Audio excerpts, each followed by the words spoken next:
کیا یہ جو سود ہے جس میں ہم مورگیج ظاہر ہے اس میں انوالو ہو جاتے ہیں، تو یہ کیا جائز ہے؟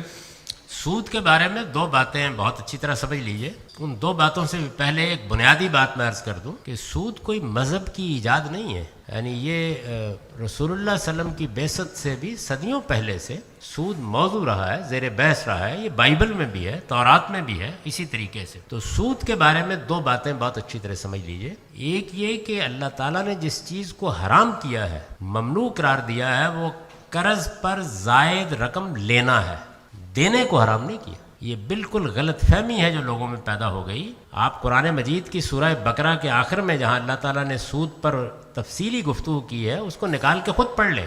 سود لینا یہ ممنوع ہے. اس میں آپ قرآن کیا کہتا ہے؟ وہ یہ کہتا ہے کہ جب آپ دوسرے سے قرض پر زائد کا مطالبہ کرتے ہیں تو یہ ظلم ہے. آپ زیادتی کر کے دوسرے سے ایک زائد رقم کا مطالبہ کر رہے ہیں. تو اس لیے لینا ہی منع ہے. دینے کی ممانعت اس وقت کی گئی تھی جب کہ سود کو رسول اللہ نے آؤٹلا کر دیا. یعنی جب پوری مملکت میں اس کا خاتمہ کر دیا تو پھر دینے سے بھی لوگوں کو روک دیا گیا. ورنہ اصل حرمت صرف سود لینے کی ہے. یہ بہت اچھی طرح سمجھ لینا چاہیے. ایک بات.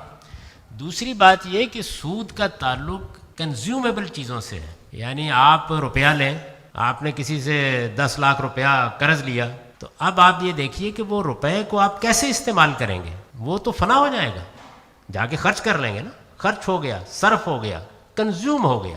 اسی طرح آپ نے کسی سے گندم لی ادھار، کسی سے آٹا ادھار لیا، تو وہ کنزیوم ہو جائے گا.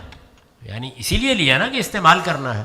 اس کو قائم رکھ کے استعمال نہیں کیا جا سکتا. اس پر اللہ تعالیٰ کہتا ہے کہ اگر زائد کا مطالبہ کرو گے تو آدمی کو دو مشقتوں میں ڈالو گے. ایک تو جو پیسہ اس نے خرچ کر لیا اس کو پیدا کرے، اور پھر تمہیں کچھ زیادہ بھی دے. اس کو ظلم قرار دے کے، بے انصافی قرار دے کے روک دیا گیا. جب پیسہ کسی چیز میں بدل جاتا ہے، جیسے مثال کے طور پر آپ نے بینک سے قرض لے کے ایک مکان خریدا ہے. آپ جانتے ہیں کہ اب مکانات، اسی طرح سے گاڑیاں، اسی طرح سے مشینری بعض اوقات وہ بینک آپ کو خرید دیتا ہے. تو اس میں وہ کیا کرتا ہے؟ آپ کو روپیہ نہیں دیتا، روپے کو چیز میں بدل دیتا ہے. تو جیسے ہی روپیہ چیز میں بدلتا ہے تو وہ اب کنزیومیبل نہیں رہا، وہ یوزیبل ہو گیا. ایسا ہی ہوتا ہے نا. یعنی آپ نے جیسے ہی یہ کہا بینک سے کہ آپ کو 2 کروڑ روپے کا گھر لے دیا جائے، تو گھر لیتے ہی روپیہ نہیں رہا، وہ ایک ایسی چیز میں بدل گیا ہے جس کو یوز کیا جا سکتا ہے، جو کنزیوم نہیں ہوتی. یہی معاملہ گاڑی کا ہے، یہی مشینری کا ہے. تو بہت اچھی طرح سمجھ لیجئے کہ کسی یوزیبل چیز میں سود نہیں ہوتا. تو یہ رینٹ سرے سے ہوتا ہی نہیں. اس میں جو زائد لیا جاتا ہے اس کے استعمال کا کرایہ ہے، اور وہ بالکل جائز ہے.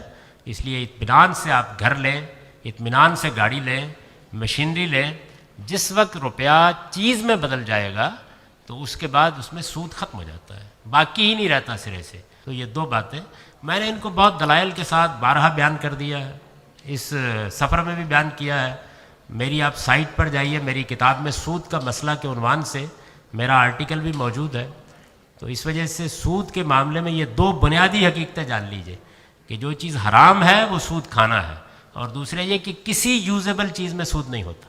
ورنہ تو مکان آپ کرائے پر نہیں لے سکتے، جہاز پر سوار نہیں ہو سکتے.